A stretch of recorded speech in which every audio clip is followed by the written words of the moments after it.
When you sign a free agent, you have this idea that, they're going to make an immediate impact on your team for the next 1 to 2 years, 5 years, maybe even 10 years.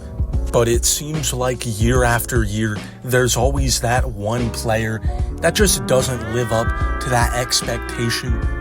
In today's video, we're going to be taking a look at some of the biggest free agent busts in recent memory. What went wrong with these guys? Why did it not work out? Starting off with Madison Bumgarner of the Arizona Diamondbacks. Mad Bum signed a 5-year, $85 million contract with the Diamondbacks in the 2019 offseason. But this signing was doomed to fail from the start. At the time, the Diamondbacks were a borderline playoff contender, needing that extra bump in the rotation. Father time, unk status, whatever you want to call it, all of that happened to Mad Bum quickly. How many times do we have to teach you this lesson, old man? I love the young people. His fastball velocity was dipping below career norms, mixed with his strikeout rate. He couldn't really keep up with, the changes in pitching at the time. Bumgarner is currently a free agent, but he has told people he is not against a potential return, maybe sometime soon if a team calls him up. Next up, we got Pablo Sandoval, who is expected to provide a spark to the Red Sox offense in 2015, but that was just not the case whatsoever. This was also doomed to fail as well. Sandoval had enjoyed some good years in San Fran, but had also been inconsistent, never really living up to his best seasons that he had in 2010 and 2011. As you can see, he was an absolute athletic specimen. After his disappointing days in Boston, the Panda did string himself back together and end his career on a positive note. Or I should say his MLB career, because he's still bringing it in the Venezuelan league. I think now would be a good time to also bring up the other big piece that the Red Sox brung in the 2014 offseason, as him and Sandoval were brung in as, the duo that is going to rule Fenway for years and years. And that guy is none other than Hanley Ramirez. Some people would argue that this signing was not a failure, as Ramirez did have his moments. He even slammed 30 homers in the 2016 season. He was also a bit of a fan favorite too, so it left some people hesitant to call this move a failure, really. The big thing here was the position change, going from shortstop to left field in Fenway Park of all places. But overall, the offense from Ramirez was decent at some points, little up and down, but the defense was definitely detrimental. It's been about 2 years at this point since the Rockies signed Kris Bryant. I think we can officially call this move a failure. Bryant signed a 7-year, $182 million contract that even he says he regrets signing. Bryant has been decimated with injuries in his time with the Rockies.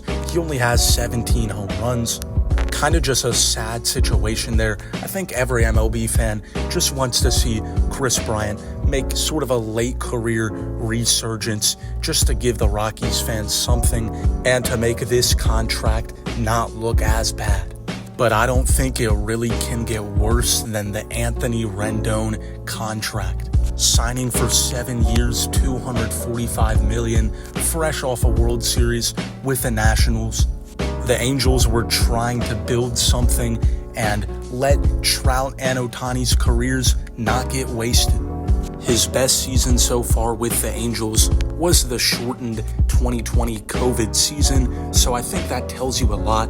Rendon has had injury issues and attitude issues, feeling kind of entitled, and as you know, nobody's entitled to anything unless if you call me short, then you're entitled to a 1-2 combo.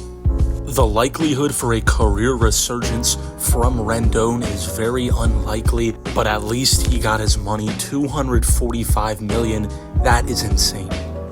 Yoenis Cespedes definitely has to get a mention in this video. Cespedes was a key part of the Mets' 2015 World Series run. He got a 4-year, $110 million contract in 2016. In retrospect, this is another deal that, looks like it was doomed to fail from the beginning because Cespedes was over 30 when he signed this contract. His production on the field was very on and off, very hot and cold. That was when he actually was playing because the injuries they were not kind to Cespedes. Not as bad as the player we're going to talk about next, but you get the idea. Cespedes was just truly unable to capture what he had in the 2014-2015 seasons when he was truly at his peak.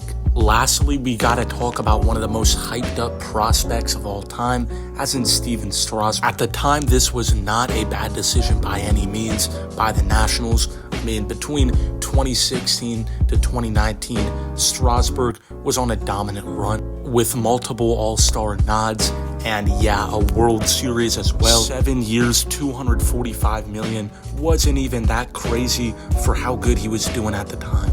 He had to go through Tommy John surgery, and he also suffered many other notable injuries. He was above 30 at the time and had a previous history of injuries, leaving the question of his durability a very pivotal thing when he signed his contract. But I still don't even think it was that bad of a move at the time. This guy was almost like a franchise quarterback in a way, if we're talking football terms. Strasburg is now retired and is seen as one of the bigger what-if stories in MLB history. There's definitely a lot of videos on this subject that go deeper into it, so I recommend those. Anyways, that'll be it for today's video. I could go over a lot more free agents because a lot of these guys go places and it just doesn't work out.